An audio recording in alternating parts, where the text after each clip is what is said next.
দেখেন সেই একই ঘটনা, মাজার ভাঙা রীতিমতো এখন উৎসবে পরিণত হয়েছে, চলছেই, এটা কোনোভাবেই ঠেকানো যাচ্ছে না।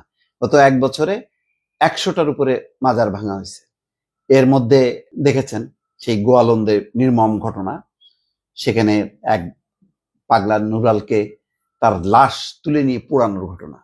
তারপরে এত ঘটনা যে এর প্রতিক্রিয়া ধারণা করা হচ্ছিল বোধহয় এটাই শেষ ঘটনা। না দর্শক, শেষ ঘটনা না, কারণ সরকারের রাজনৈতিক দুর্বলতা, আইন শৃঙ্খলা পরিস্থিতির অবনতি, এইসবের কারণে ধর্মান্ধ লোকগুলি নানা রকম অজুহাতে উস্কানিতে ঘটনা ঘটাচ্ছে। সেই ঘটনায় কুমিল্লায় এবার 4টা মাজারে হামলা হয়েছে, ভাঙচুর হয়েছে, অগ্নিসংযোগ হয়েছে, তাও কি মাইকে ঘোষণা দিয়ে। এই মাইকগুলি কারা নিয়ন্ত্রণ করে? কোথায় মাইক? মসজিদের এই মাইকগুলোর পেছনে কারা? সেগুলি বহু বলা হয়েছে এবং লাভ হয়নি।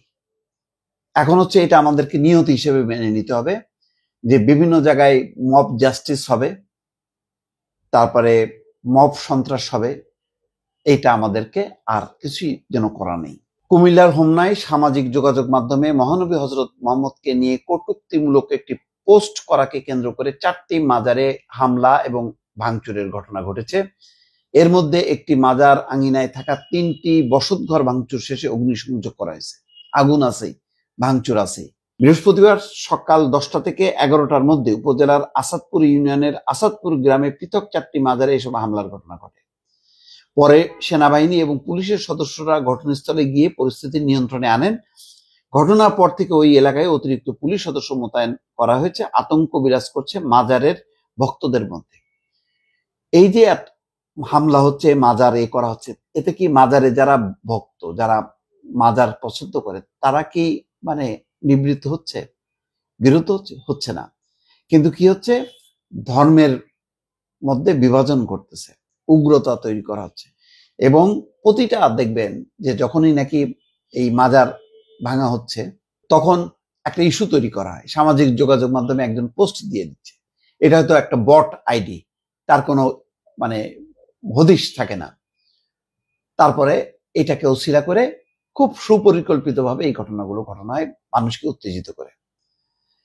হামলার শিকার ওই 4টি মাজার হচ্ছে আসাদপুর গ্রামের আলেকশা বাড়িতে অবস্থিত তার বাবা কফিল উদ্দিন শাহের মাজার, একই গ্রামের আব্দু শাহের মাজার, কালাই শাহের মাজার এবং হাওয়ালি শাহের মাজার। হাওয়া বেগম নামের এক নারী হাওয়ালি শাহ মাজার পরিচালনা করতেন, তবে সেখানে কোনো ব্যক্তি সমাহিত নেই। ওই বাড়িতে মাজার সদৃশ্য স্থাপনায় আগুন দেওয়া হয়েছে। পুলিশ এবং স্থানীয় লোকজন বলছে যে আলেকশা ছেলের মহসিন তার ফেসবুক আইডি থেকে বুধবার সকাল 10টা 52 মিনিটে মহানবীকে কটূক্তিমূলক একটা পোস্ট করেন বলে অভিযোগ ওঠে। এই ঘটনায় স্থানীয় একদল মানুষ হোমনা থানার সামনে জড়ো হয়ে মহসিনের দৃষ্টান্তমূলক শাস্তির দাবিতে বিক্ষোভ করেন। পরে ওই দিনই দুপুরে পুলিশ মহসিনকে আটক করে। পরে তার বিরুদ্ধে ইসলামী যুব সেনা হোমনা উপজেলা শাখা সাংগঠনিক সম্পাদক রফিকুল ইসলাম বাদী হয়ে মামলা করেন। ওই মামলায় গ্রেপ্তার দিকে বৃহস্পতিবার সকালে মহসিনকে কুমিল্লার আদালতে প্রেরণ করা হয়। এর আগে 29শে আগস্ট মহসিন ফেসবুকে ধর্মীয় অবমাননামূলক পোস্ট করেন বলে অভিযোগ রয়েছে। তো ঠিক আছে, এই ঘটনার জেরে তাহলে তো তাকে অ্যারেস্ট করা হয়েছে, পুলিশ ব্যবস্থা নিয়েছে, তাহলে মাইকে কারা এরকম জড়ো করলো?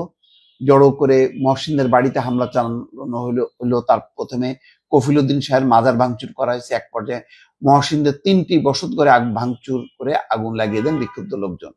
এরপরে গ্রামে পৃথক 3টি স্থানে মাজারে হামলা এবং ভাঙচুর চালান বিক্ষুব্ধ ব্যক্তিরা। এর মধ্যে হাওয়ালি শাহ নামের পরিচিত মাজারটিতে আগুন দেওয়া হয়, বাকিগুলো ভেঙে গুড়িয়ে দেওয়া হয়। এই যে ঘটনাগুলো ঘটতেছে, এগুলি কি বোঝে যে এইসব হামলার ঘটনা আন্তর্জাতিক খবর হিসেবে সামনে চলে আসে, আন্তর্জাতিক সম্প্রদায়ের দৃষ্টিতে আসছে, এবং বাংলাদেশে তাদের প্রতিনিধিরা কিন্তু গভীরভাবে পর্যবেক্ষণ করছে যে 5ই আগস্টের পট পরিবর্তনের পর বাংলাদেশে কি গণতন্ত্রের অভ্যুদয় হলো নাকি উগ্রপন্থাদের অভ্যুদয় হলো। অনেকে বলছেন উগ্রপন্থাদের অভ্যুদয় হলো, গণতন্ত্র শক্তি বরং স্থিমিত। এটাই বিপজ্জনক।